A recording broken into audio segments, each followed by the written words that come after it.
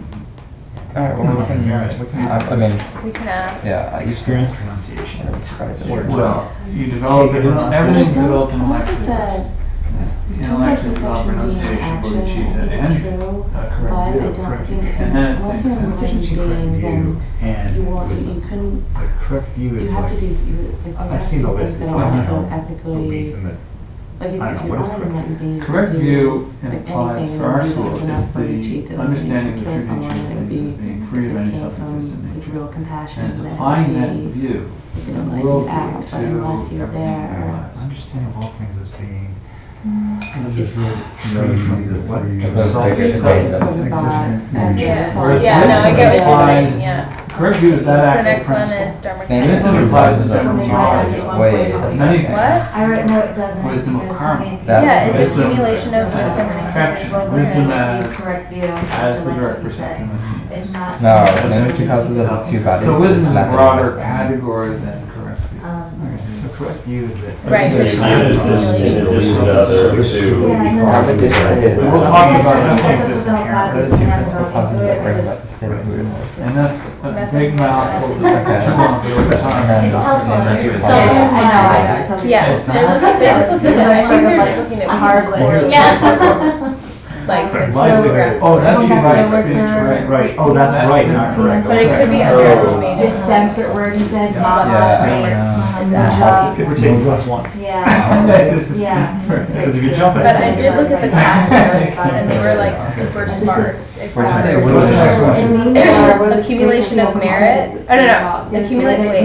Accumulation of wisdom is for Dharmakaya. This And then Yeah, I was accumulation of gonna say merit. merit kind is of another experience that you can one. I have don't in know why I deep keep dropping meditation. merit in there, but I'm method not and wisdom are Is two. merit like, that lets you know exactly how Which of the three how principles to have some kind of caused ultimate each of these two bodies? realization of. Renunciation. next one, what Well, this is kind of Oh, what we wait, just no, talked this is about. That sounds like correct view to me. So it's like, Yeah, that's. yeah, but it's like That's what it is. renunciation causes That's totally what it is. bodhicitta, Right, correct sales view, model, bodhicitta direct causes perception of emptiness, which is rupakaya, correct view. and correct Ultimate view. correct view is So renunciation. understanding, and then when you Yeah, have it, renunciation is the everything else catalyst, is hard. kind of. It's like the initial catalyst. Of emptiness.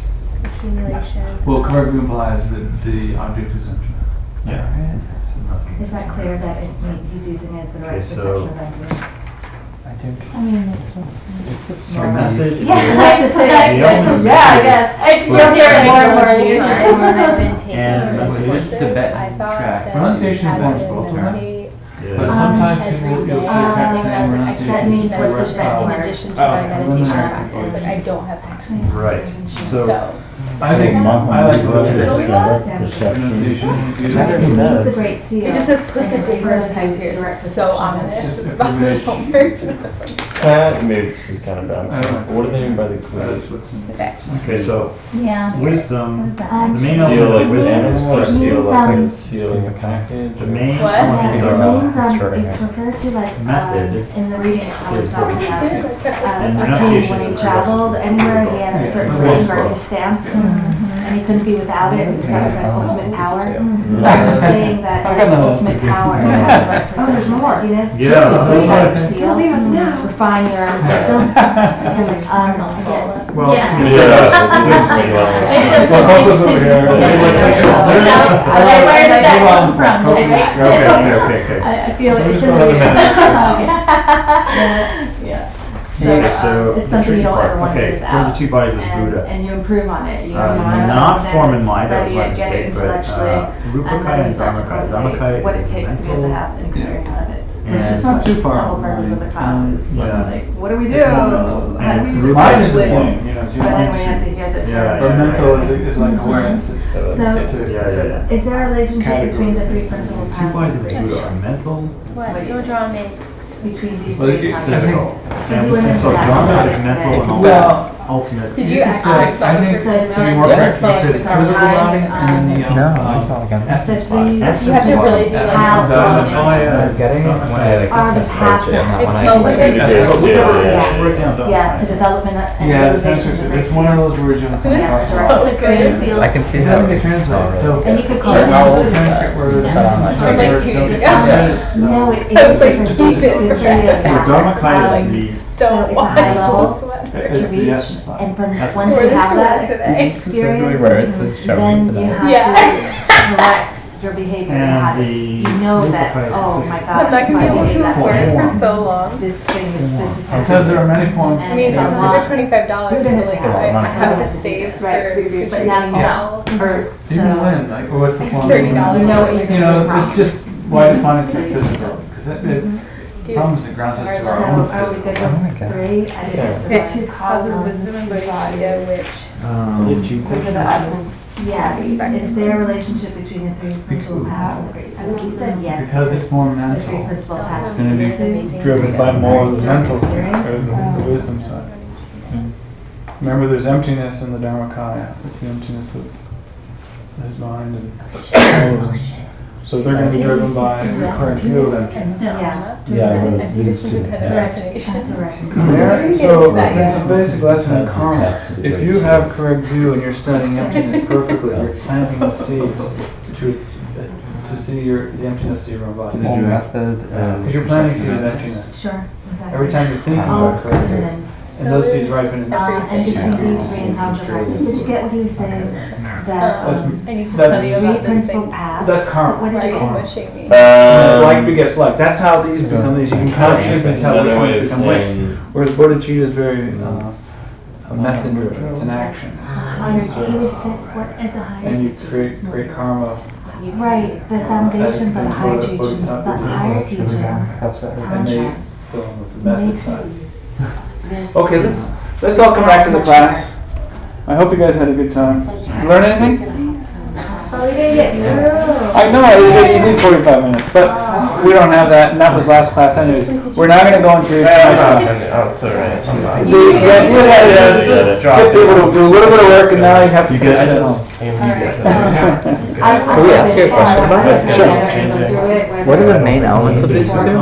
That was a little confusing. Okay, no, I'll just give you the official answer. But I think, isn't that? The main element of the method would be Number bodhicitta. 4. And the main element would be I didn't realize how much. But I also say that pronunciation infuses all three.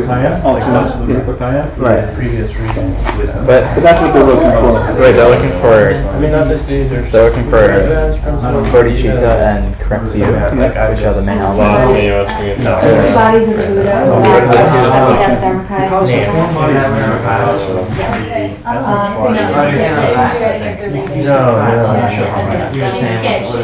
More or less, Okay, yeah. do you know what each of those 3 mean? Yeah. Because those are like the most important aspects. And the way that these classes are, like, you can kind of drop in whenever you want, and you'll understand more if you've done a reading. Right. You can also come in any time, and they're working. Yeah, they're just gonna have the answer to this. So that's what they're looking for.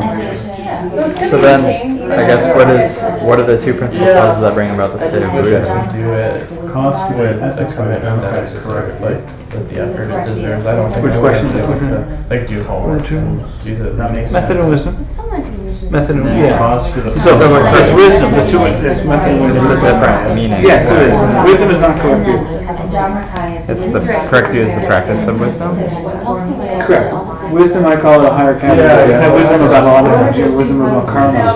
You have wisdom about this object. Okay. But correct view is actually it's the emptiness. Houses each of these bodies. And it's the actual penetration of the actual, the element of it is you're looking at the object's emptiness. And that's the correct view, because you're focusing on its emptiness. So then what is ultimate wisdom? Just the correct view about all things. Oh, wow. Okay. Cool. Because we never Thank you. do homework, so Yeah. Okay, let's all start class 3. Yay! Yay. Was that on Reddit? So which of the 3 principal paths cause each? And we can actually do class 3 in 45 minutes. For like sort of dropping. It would be Dharmakaya, which is Just so you know,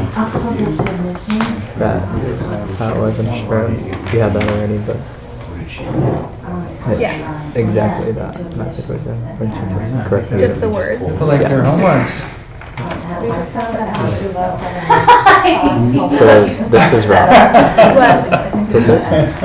Good. If it works, it's Correct great. view. It's different. But it's hard to do it and still get a class in. Oh. You know. Correct view. Show me again. It's I'm different not for than as long classes. I think they're great. Part of it's looking into the room here. But but that's a common translation of it. Yeah, That It's view. different than I just found this out. So it's Like just he just explained to me. All right, guys. Let's start with class 3. I'm glad everyone likes the collaborative effort, and that's a good way to today's the go. 3rd. I'll be distributing emails that everyone can, contact people outside of class and meet up. One thing we could start implementing is come a half hour early. Yeah. Start at 7:30. We can sit out here in the hallway while the classes are still waiting. There's yoga classes in here, and I'll be here at 7:30, and we can start to go over the homeworks and quizzes then. It'll be fun. That's awesome. Okay, we'll do that. I like it. All right, so the fun for class 3 is to discuss the 10 qualities of a great teacher. So we're just doing a beautiful list of 10 qualities. And the reading for this is the next section of the book. It's like page 41 to 50 or so. Something like that. 41 to 46. 41 to 46. And it's really important.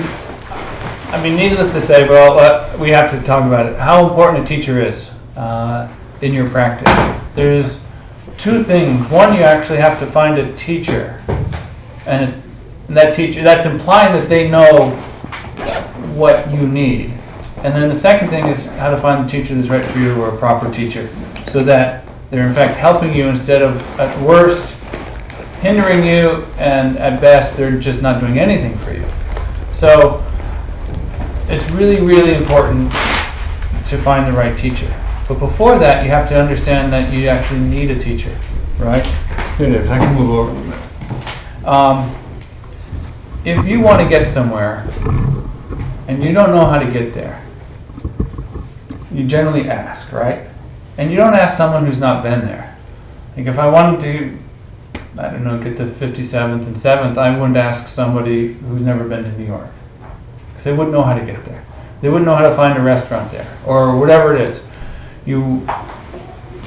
For you to get to a place that you haven't been, you need guidance. You need someone to take you there, and that person, in order for them to be able to do that, has to have been there themselves.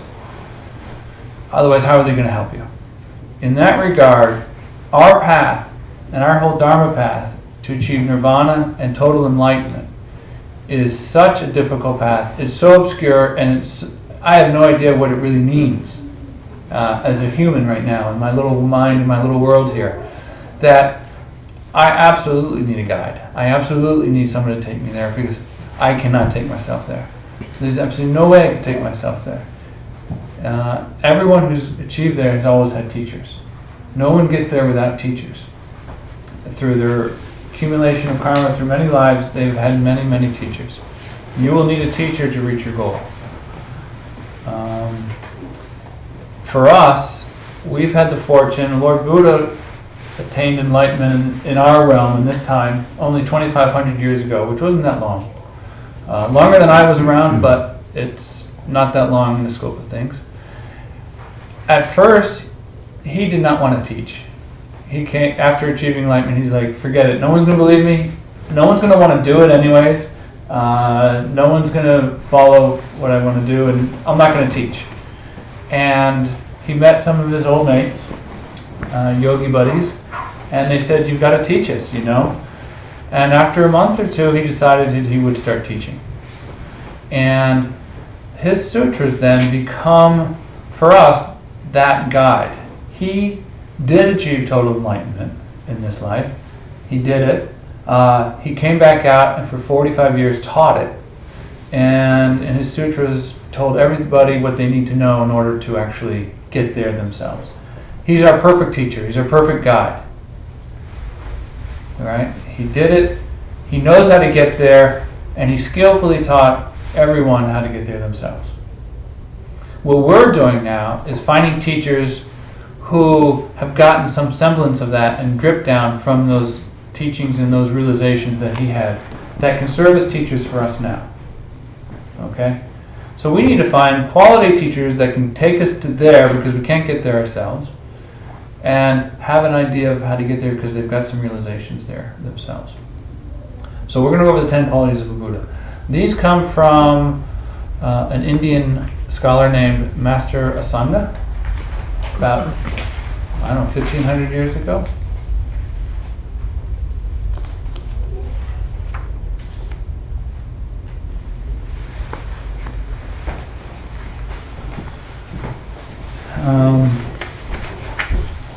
The importance of these is I touched on earlier. If you don't have a teacher which is teaching you the right things, one, you could actually hurt yourself and do a lot of negative deeds that would then just hurt your whole progress, and you just end up suffering a lot more, which is the opposite of what we're here to do. At a best case, a worse teacher or a bad teacher is simply just not going to do anything. In 10, 20 years of practice, you're going to be like, I ain't got nowhere, and you throw it out the window. And you had this beautiful ripening and opportunity to practice this path, and it didn't, it was wasted. At best, a teacher will get you to your goal. Okay? So we want the best. We want that kind of teacher. We want someone who will get us there. So Master Asanga lists 10 things. And the first 3 are related to the 3 trainings. Oh, might as well.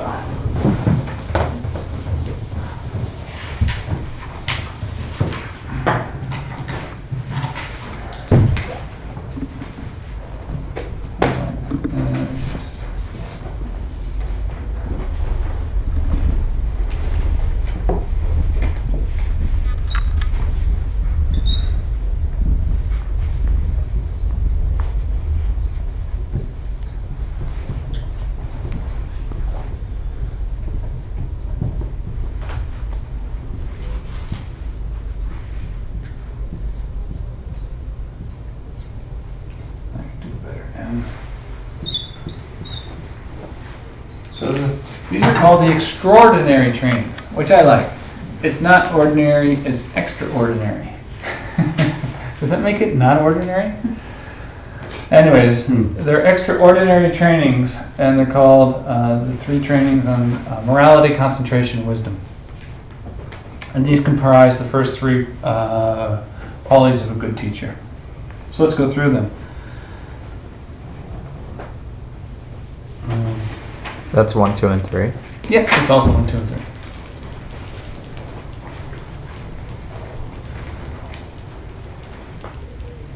So the first one is morality is, in this sense, really means they've tamed their mind from all of the afflictions that we have in our desire realm here. So this is a taming of the mind. It's not so much that they're living a pure. Well, they are as a result of taming their mind, but it's not so much they've attained perfect morality, but they've attained the causes for perfect morality, which is controlling and calming the mind. Okay.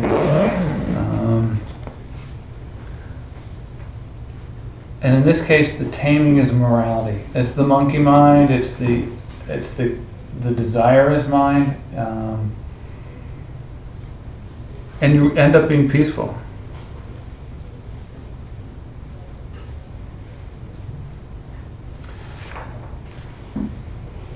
Buddhism lists, no, they don't actually list. They do tell that there are 84,000 mental afflictions. 84,000. All broken down into body, speech, and mind. Through the process of attaining enlightenment, you will eliminate all 84,000 of them. But if you start with the big 10, you're going to be in good shape. And those big 10 is what we kind of mean with morality here. Are they not killing? Are they not lying? Are they not having sexual misconduct? Are they not stealing? Are they not having harsh words or talking idly? Do they have coveting? Do they have correct view? So we'll go over the 10 non-virtues at another time, but if we could look at a teacher and not compare them against the 84,000 afflictions, but look and see if they've tamed their mind according to the 10 non-virtues. And that covers the whole set of the... If you can get through the 10 non-virtues perfectly, you've pretty much covered all 84,000.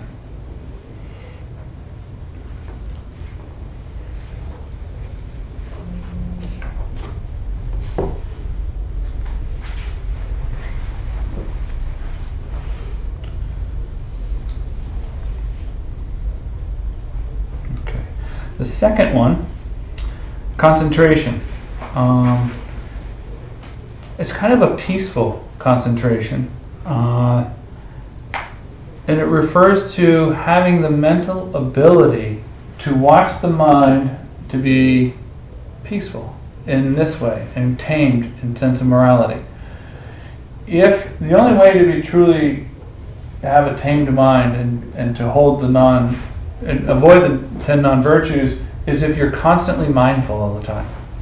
You have to be observing what's arising for you in your mind all the time, and then break the patterns of reacting to it. Breaking the patterns of, reacting to anger, impatience, idle talk, craving, desire, these types of things. And you have to have an extraordinary concentration in order to be able to do that. So in this respect, the training of concentration refers to the teacher's ability to watch their mind to be tamed and have morality.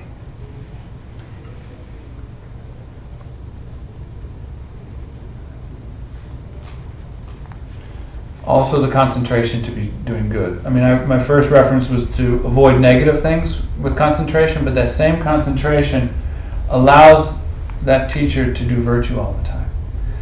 And that's a really skillful thing of not falling into ordinary worldview while you're doing things throughout the day, or even doing virtuous things throughout the day.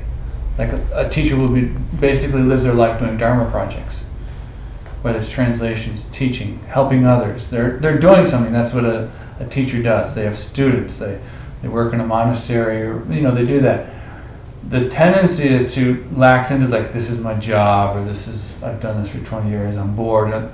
The concentration can also be used very positively to say, I have the wisdom, I have the concentration, and all these actions are pure and virtuous. And then hold worldview and highest wisdom with that, with all of your actions. So the third quality of a teacher we should be looking for this is kind of called exceptional peace, or very peaceful, the ability to analyze objects using this concentration. The fifth of the 6 perfections is also a concentration. It kind of refers to shamatha, or single pointed concentration. And then the 6th perfection is wisdom. And the idea there is you use concentration and you point it at wisdom. And it's basically what it means here as well. What was the third again? Third one is wisdom, the extraordinary training of wisdom. Oh, what was the one you just said? To use concentration to see wisdom? No, you said something maybe like... I was talking about the 5th and 6th perfections, so maybe that was a little confusing. Okay. Maybe I'm crazy. Shamatha? Yeah. Before that. Rewind. Don't worry about it. I'll just... I'm still a little confused. Concentration should be used to concentrate on wisdom, you said, but I'm unclear on what wisdom is. Sure. So wisdom, in this context, in the third of the 10 qualities of a teacher, refers to an intellectual understanding of emptiness. Okay. So Rich and I were having a discussion earlier about what is correct view, and in a mouthful we said it's the understanding that the true nature of all things is that they lack a self-existent nature. And wisdom in this regard is the intellectual understanding of that concept to all things, and external and internal. So self and others all lack a self-existent nature. And this wisdom, that is, the correct view is the application of that, and wisdom is the large branch of that. For me, wisdom also entails karma. But the connection between emptiness and karma is so tight, you can't really separate them. So wisdom might be a little larger category, because for me it includes karma. But it's karma and emptiness. Whereas correct view is really relating to the empty, lack of self-existent nature to all things. When you say it includes, oh, I'm sorry. Were you raising your hand? No. When you say that it includes karma for you, do you mean like the perception of karma's ripening, or No, karma causing your wisdom? How important, the true nature of causality in our lives, and how karma and emptiness play together. That you cannot have one without the other. Right. So are you saying wisdom is understanding that? Mm-hmm. Okay. Yeah, and not leaving it out. You see, you can't leave it out. So wisdom, for me, has to encapsulate that. Right. If it doesn't include that, then I don't call that wisdom.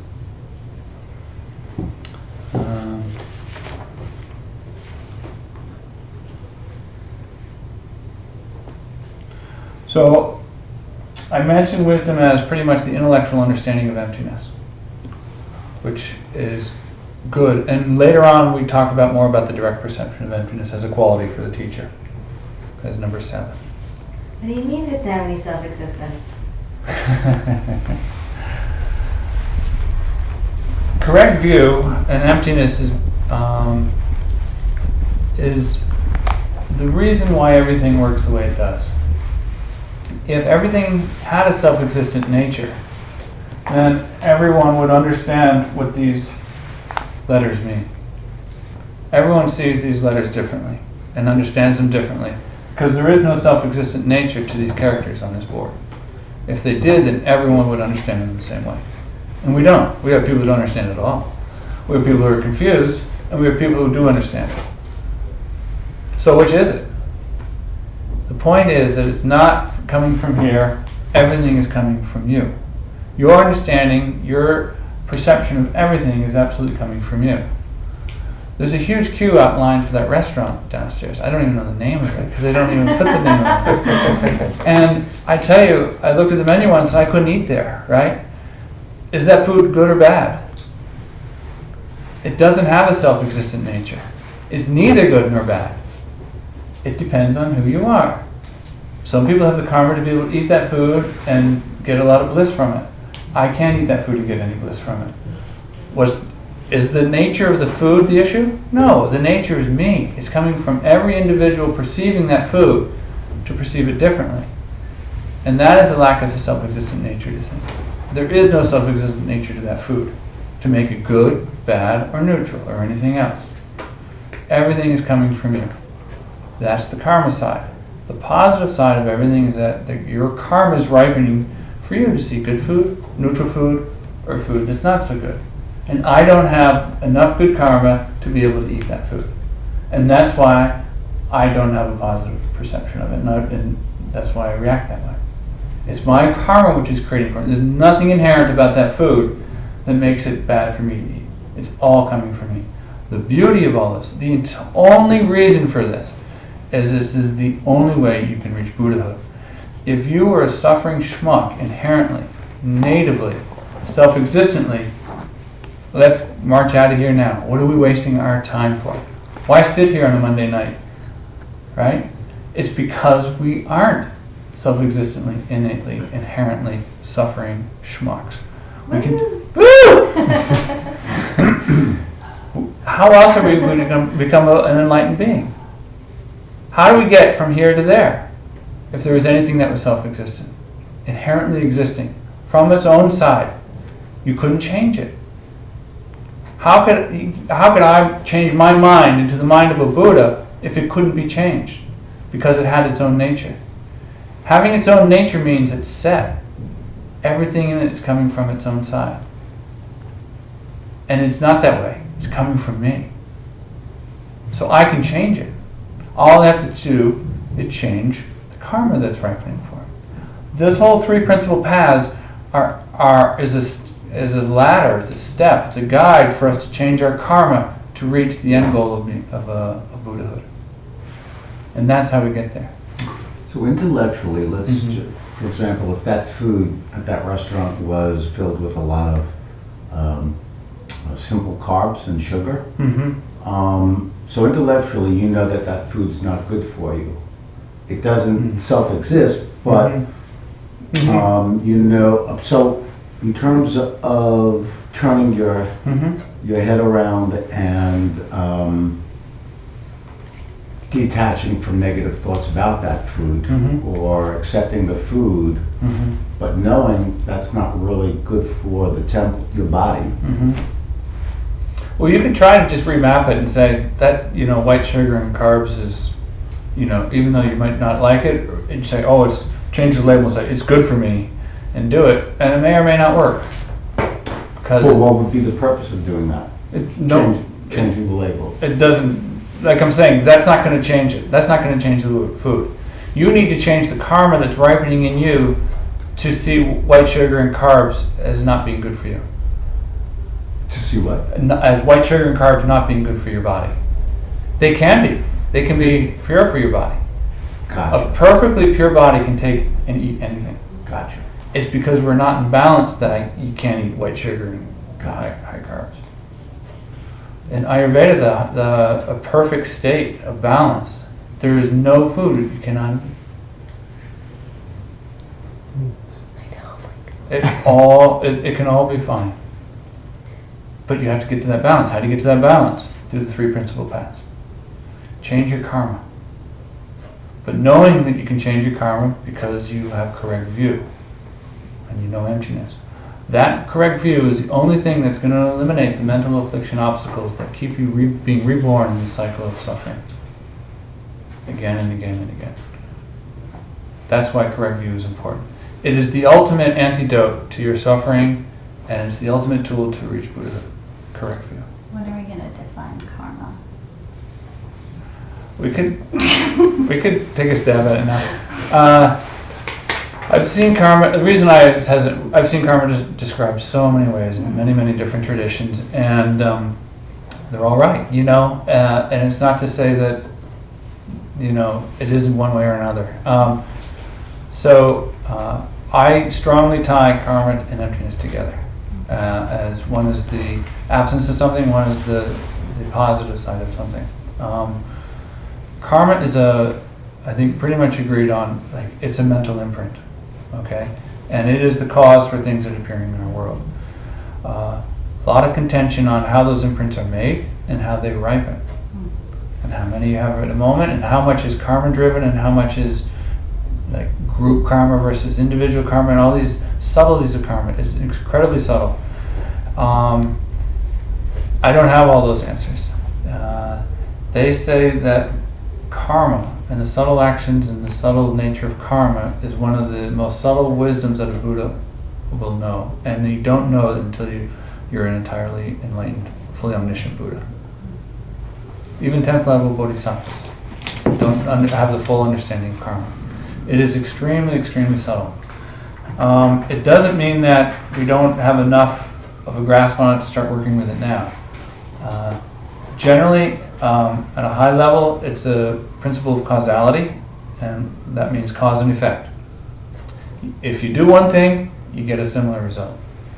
And this is absolute laws of logic. It's of our natural world. It is not Buddhist thought at all. Lord Jesus taught, you know, you reap what you sow. It's the same idea.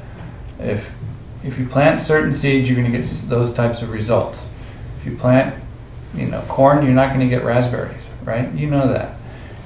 There's a causality. You cause something, and the effect will be similar to its cause. And karma is like that.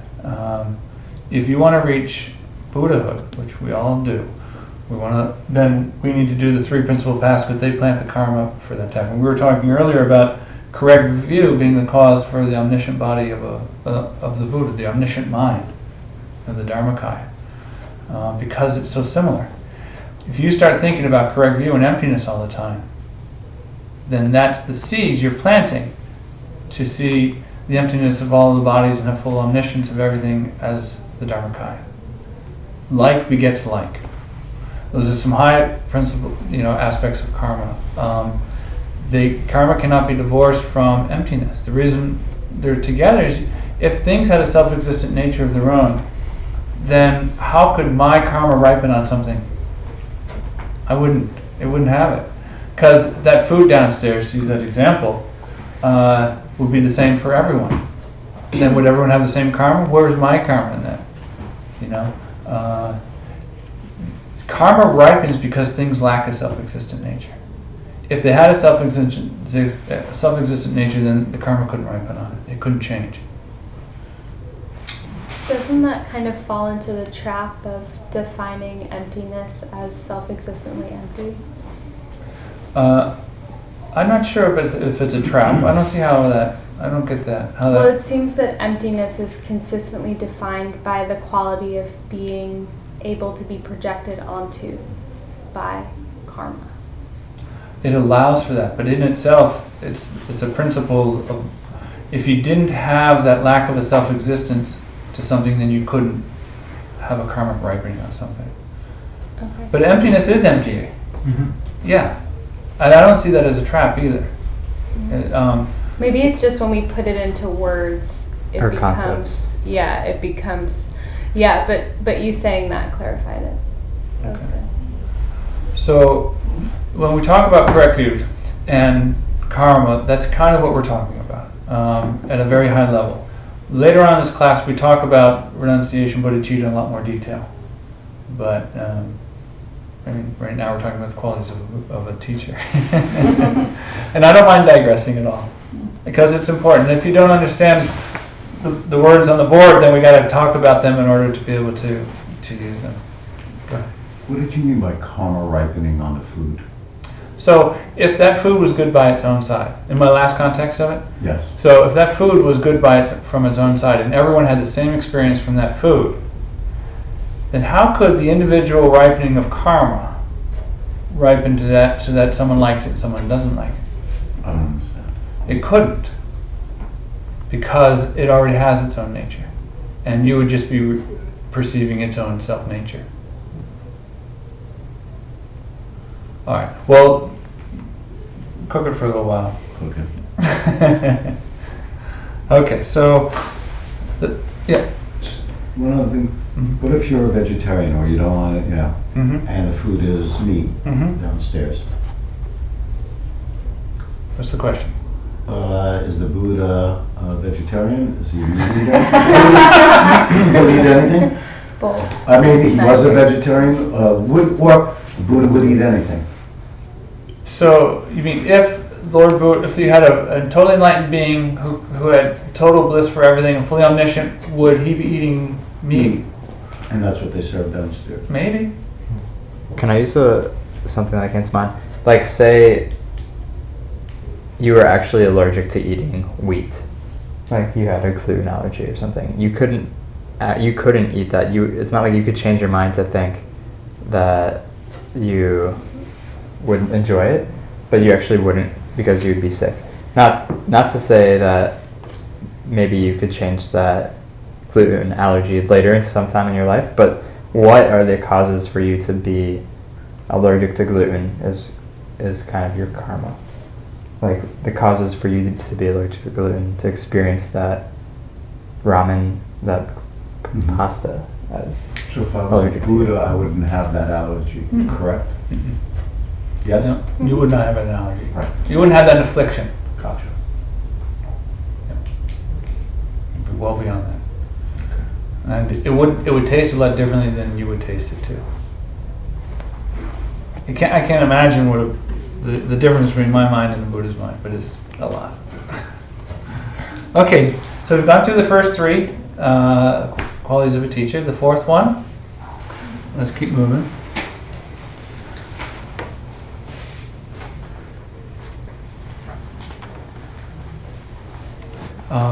Basically, the teacher, you should look for a teacher that has spiritual qualities that exceed your spiritual qualities. Or in general, the teacher's spiritual qualities should exceed those of the student. And spiritual quality is a lot of different things. It doesn't necessarily mean that the teacher knows absolutely everything more than the student, but that they absolutely, I think for me more important is that they have the realizations, more realizations than the student. Once again, I want realizations, because that's what's going to get me through the 5 paths to Buddhahood. A teacher with the realizations can take me there, and guide me perfectly there. So for me personally, I like teachers who have the realizations of what they're actually teaching, and that's the important thing. 5th one, they should be willing to make great efforts on behalf of their students. And great efforts means you commit to a 6-year study of course, and teaching it, and translating it, and presenting it out there. You know, it's not like, well, I'll do something this weekend and I'm not sure what we'll do next weekend. You know, it's a grand plan, and it's a lot of work, and it's a commitment to that work, and it's the completion of that work, and the finishing of it, and then all of a sudden you've got all these people that did 6 years of study, and all of a sudden they need another 18 courses and another 6 years, and you got to do that because that's where your students are at. And it's constantly giving your students what they need, and it's going to keep changing, right? So, great efforts. And it's not just do they work hard, stay up late, although it certainly will entail that, but do they do it joyfully, willingly? Do they have a plan? Do they not regret it later, and those types of things? Is it 6th one now? Mm-hmm. They should be rich in scripture or have a deep knowledge of the sacred books. Books are crucial. You cannot reach nirvana or Buddhahood with books alone, and you need a teacher. However, the books right now and scriptures are our connections with the original sutras, because Lord Buddha passed 2,500 years ago. We were left with his oral teachings transcribed into Pali, and then they've been transcribed into other languages. If you don't have those texts, what are you going to go on? Oral lineage is very important, and that's what this class is about. Otherwise, we just give you the book and say, we'll see you in 11 weeks. The oral transmission is very important. The lung of it, the wind transmission. Lung is Tibetan for wind. But so this scriptural knowledge does become important. For me, my teacher was able to take all these texts in Tibetan and translate them into English. There's a huge knowledge of scripture for me, because I don't speak Tibetan. If I had to be able to read and write Tibetan in order to get to read Jetsun Kapadal, I don't know where I'd be right now. I certainly wouldn't be where I am now. So my teachers, exceptional skill in scripture and translation, allowed me to study this material in English, which is, for me, just brilliant, right? All right. Can I ask a question? Yeah. In this particular list, number 6, does it imply that the teacher should have full understanding of both open and secret teachings? If you need the secret teachings. Many times an audience for a teacher is not ready for the secret teachings. And if they're not teaching it, then they don't need to have that knowledge. It's important to be able to get the students where they need to. There's a thing called skillful means, and that is a beautiful way of teaching at each individual level. You can be in the presence of these amazing high lamas, and they teach at a certain level, and there may be thousands of people in the room, and everyone's at a different level, and they'll teach to everyone at their level, but do it at a common denominator so that they're not bringing people too far ahead, and they're not losing people who are already ahead. And it's very skillful to be able to teach a student, what they need at the right time. So the exact material and at the right time and the exact amount. And the advanced teachings, the higher teachings of Tantra may or may not be included.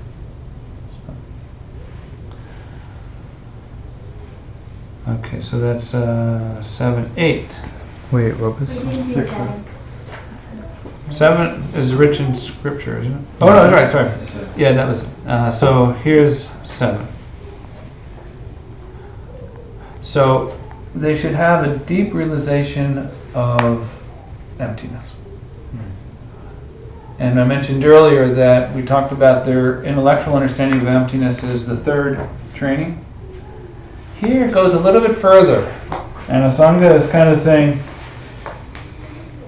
the realizations of correct view and the emptiness and the lack of self-existence and karma of everything is a fantastic quality of a teacher. However, there are very few people who have seen emptiness directly.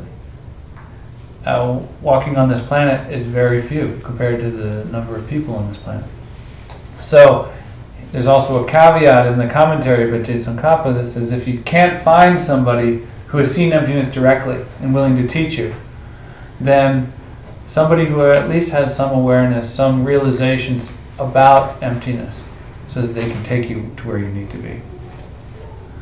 And I sometimes think about sports, and I look at basketball courts, and I look at the coach, and the coach is like 5'5", 65-year-old, white guy from university or something, and there's 7 feet guys standing over him, and who's teaching who?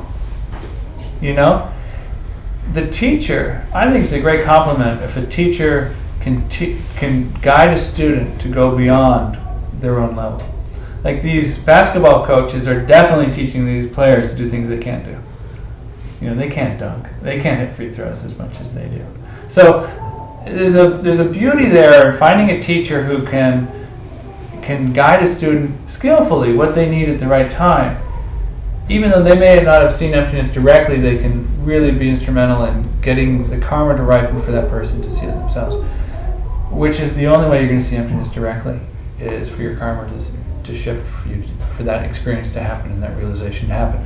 So the role of a teacher there is simply to tell you and to teach you how to change your karma, or to develop the karma, plant the karma for that experience to happen in yourself. Okay? And they'll give you the means for that to happen, but you've got to do it yourself. And that's it. So a teacher in that respect doesn't necessarily have to have the direct perception of emptiness. They have to have a realization of the requirements, in a way, for what's required for a student to do that. And that, in our case, we studied today, was Mahamudra. It was the 3 principal paths. If you do those perfectly, you will see emptiness directly. Moving right along. Number 8.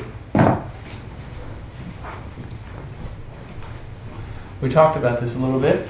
It's being a master instructor, or teaching with skillful means, knowing what a student needs at a certain time and teaching them the right thing in the right amount. Not everyone is at the same level, and a teacher needs to be able to, pitch directly to what the needs of the students are. The needs of a student change so drastically.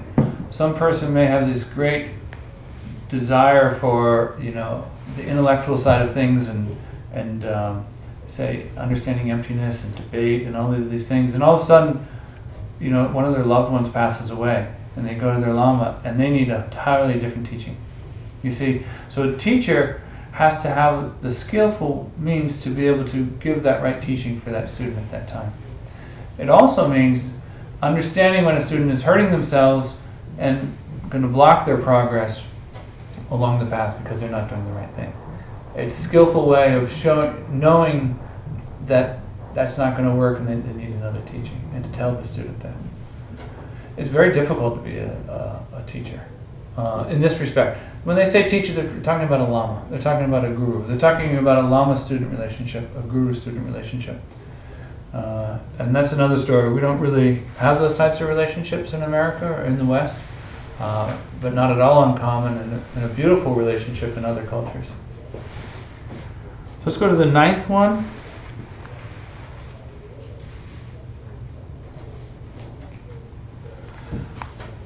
They teach out of a pure essence of love for their students and their path. And it's also a love of the Dharma. and a love of the lineage of the Dharma, and a love of the teachings, and the wisdom and the beauty that is correct view. So they teach out of this love and not out of personal gain, and not for personal goals, personal gain, or any other selfish motive. And they do it just out of pure love. That pure love also includes love of the student, to want that student to be free of suffering by giving them the means to be able to do that through the teaching. And that kind of bodhicitta love too. And it also includes that. And what does David Letterman do for the 10th one? Maybe this top 10? Throws the cards out, yeah. All right, number 10. They should never tire of teaching. Most teachers are teachers, and most lamas and gurus are teachers for life, and that's their job. And they don't get retirement. They don't stop at a certain point, and they just teach until they pass. And that's 50, 60 years of teaching. It's never tiring of serving as a teacher. And kind of specifically, they reference repeating things again and again, repeating the same things again and again. Whether it's the 4 truths that Buddha taught in the first turning of the wheel about suffering, or about emptiness and karma, or about the 3 paths, or the students, they come back and they ask the same questions again and again. Why is everything falling apart in my world? Why did I lose my job? Why did I lose my partner? Why did I lose my apartment? And and then next year they come back the same thing, and you give them advice, and they come back to the same thing. It's never tiring of that. It's never giving up on the students, even though you've told them many times how to avoid the same problem. It's very difficult. It's very difficult. So the 10th one is never tiring of teaching and giving the students what they need. Okay, so that's a quick review of the 10 qualities of a teacher. So, what are you supposed to do? Like, run a checklist against every teacher you go to? How do you evaluate a teacher in this regard? It's really a personal answer. There's no set way, other than we implore you to, when you're taking on a lama and a guru relationship, take your time, explore around them, like their students. Do you like their students? Do you like who their students are becoming because of the teachings of this teacher? Do you like what other things that this teacher is doing? Ask a lot of questions. Test the teacher. Always interview and talk with the teacher before you take a lama relationship with them, or an initiation, for example. And not to just go to a teaching or an initiation and have someone become your lama like that, say in the higher teachings. Remember, if you just take an initiation, a higher, like a tantric initiation from somebody, they automatically become your lama, and you have that connection. So think about it carefully. So don't go into initiations willy-nilly and without thought. And depends on what are these for you. I mean, what are the most important ones for you? And say, I want a teacher that really fits in that, but I can't evaluate how they are in number 10 yet because I haven't seen them for very long. But I'm going to go with these other ones which mean a lot to me now, and I have a personal connection with this teacher, and it's something I want to go through with. I think in the West, a personal connection is something which is important for our relationships with a lama. In India, Tibet, China, other cultures, Southeast Asia, kids establish relationships with lamas and gurus. You go to an ashram in India when you're like 8, and you have a guru, and it's a different relationship than choosing a lama when you're 30 or 40 or 50, whatever, and an adult in New York. It's very, very different. So I think for us in the West, we have a different relationship with these teachers in this way, and a personal connection I think is very important. whereas an 8-year-old doesn't have a personal connection with their lama in the monastery. They're just assigned somebody. We have that choice now. So somebody who study with them a little bit and see if your life improves a little bit. We were talking about this earlier. See if what they teach, test it. See if what they teach improves your life. If it doesn't, then it's not valid Dharma, right? Because the Dharma has been around for 2,500 years in this form from Lord Buddha, and it's around because it works. And a lot of people over the last 2.5 centuries have achieved enlightenment through this path, starting with the 3 principal paths, which is in this little yellow book. But it works. So if a teacher is teaching something to you and it doesn't work, then maybe it's not the same teaching as Lord Buddha's. So ultimately, how you evaluate a teacher and take on a lama or a guru is something very personal for you. I just encourage you to do it conscientiously, slowly, methodically, and really feel it out and see what's best for you. But at the end of time, enter that relationship with joy. And there are a lot of qualities of a student that need to be met for you to be a good student for the teacher as well. We haven't talked about those tonight, but for you to get the benefits of a great teacher who may have these 10 qualities, you yourself have a certain responsibility to be a good student. Of course, right? It's not all on the teacher. So think about your commitment that you can make to that lama at that time. This is brought up in this part of the book because the teacher is the foundation for all things. How else are you going to get the 3 principal paths without a teacher? So we still haven't even gotten to much under the first path at all. We haven't gotten to renunciation. We're still in the preliminaries because you need a teacher before you can get to the paths. How are you going to get there? So that's why we're talking about a teacher at this stage in the introductory level of Buddhism here, because it's a fundamental step. Question? Anyone? I think. Yeah, I had one for a second. I'm not sure. I think you answered it. I was just confused. So this is what the book is teaching in these fundamentals. This is a book. You should read the introduction. It describes the entire history of it. And basically, in short, the author of 14 verses, his name is Tsongkhapa, Lama Tsongkhapa or Je Tsongkhapa, wrote a condensed version of 5 great books, and the entire Buddhist path, which is otherwise known as a Lam Rim, condensed into 14 verses.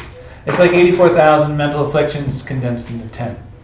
So this very concise path was written, about, say, 1400.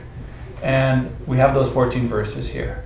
And then in about 1920, 1930, there was a commentary by a Tibetan master named Pabongka Rinpoche. And the commentary is an oral teaching about these 14 verses. It's very difficult to read these 14 verses and get much out of them. So a teacher explains them all, and he explained it over like 30 days. So there's a lot of explanation out of these 14 verses. It's like adding water to a sponge. Are those explanations in the book? Yes, they are. So this book is a translation from the Tibetan into English of that commentary that Pabongka Rinpoche gave of the 14 verses that Je Tsongkhapa wrote. And that's what this book is. And they cover basically what's called the 3 principal paths, which are renunciation, bodhicitta, and karipya. The discussion you were just talking about, choosing a teacher, the Lama, that's part of the book? That's a section. It's 3 or 4 pages. It is? Yeah. And this class, in the West, looking to you, you would be the Lama or the Guru, or the teacher? Teacher. Teacher. So personally, I'm a teacher. I think that's somewhat clear. I couldn't deny that. But I'm not a Lama or a Guru to anybody here. I don't know. So the important difference is that I think a Lama and a Guru relationship with a student is it's agreed on mutually, and it's actually much more formal than, I came to a class on Monday night. Generally the student asks and the teacher accepts. So it's almost, at a minimum, you've got to have that engagement of, will you be my Guru? And then the Guru is saying yes. That's the start. there's three ways traditionally that someone can become a guru for you. One is or a lama in the sense, to use that word, if they've given you an empowerment, a tantric or a highest yoga empowerment or an initiation, if they've explained those empowerments to you and given a commentary, and thirdly, if they've given you specific, unique oral instructions in addition to those. And they all relate to the higher teachings. Okay? And there you do establish a formal Lama relationship, and you should before you're going into Tantra. Is that something you're capable of doing, those three things? Yes. Technically, yes. I'm not... A Lama? No, I'm not doing that now. But technically I could. Gotcha. But it's not something I'm undertaking right now. So is the purpose of the students in this class to learn this and to achieve enlightenment? Absolutely. I mean, you ask everyone else. Ask them. It's their answer for you. I mean, I don't expect people to walk in off the streets of 4th Avenue and just to have that desire on the first class. You know, a lot of you guys are just casually here for the first class early on. People who have been studying for a longer have meditated on this a long time and realized the benefits of the Dharma teachings and the possibility of achieving total enlightenment in that end goal. And over a course of years of yeah, this is something that is possible and I'd like to do. I certainly wouldn't expect everyone to walk in off the street after a day of work who's never heard this stuff before and have that motivation. That's not the purpose. Mm-hmm. This is the first of 18 courses, and it's rather high level introductory of things. Mm-hmm. Ask yourself that after 10 classes and see. Mm-hmm. We got one hand raised. Anyone else have that motivation? Oh yeah. 2, 3, 4, 5, 6. Yeah, I see. Majority. So some of us have been. So the ACI courses there's not like an ACI 1 every so often. So some of us have studied for a while, and then ACI 1 just started, and we haven't studied that. So now we're jumping back. You know So what I mean? like you started at like 6 I started or at ACI something? 5, and I started at 8, I think. and then been going on, but ACI 1 wasn't going on until just now. So we're jumping back to get all of the stuff we missed before. But since we started at 5, you kind of get all of this stuff, but it's not in detail like it is right now. I see. And you're still continuing with the... Oh yeah, and we're still continuing with all the other. Gotcha. Yeah. So that's it. That's it. We close with a dedication prayer because doing anything virtuous, like even listening to or thinking about correct view and karma, thanks for asking that question, is an incredibly virtuous thing to do, and you dedicate it because that is one of the things that's going to plant the seeds for you to see yourself as a totally omniscient being. So once again, these prayers are in the first part of the reading, and you should print them out and try to memorize them. Kewa di kewo kun sunam yeshe sapso shin sunam yeshe lijum wei dampa kuni topar shvo.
those who just came this week, if you didn't want to buy the book out there, the website to get the PDF.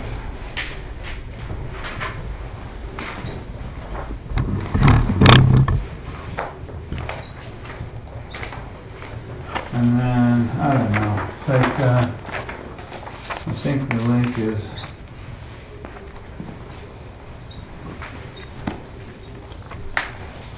So, formal study courses, and then just go to course 1. Are we turning in our quizzes? sure, if you have completed homeworks and quizzes, I'd be happy to grade them. You can keep track of them for you and submit them to ACI. Thank you. That's the 11th quality of a teacher.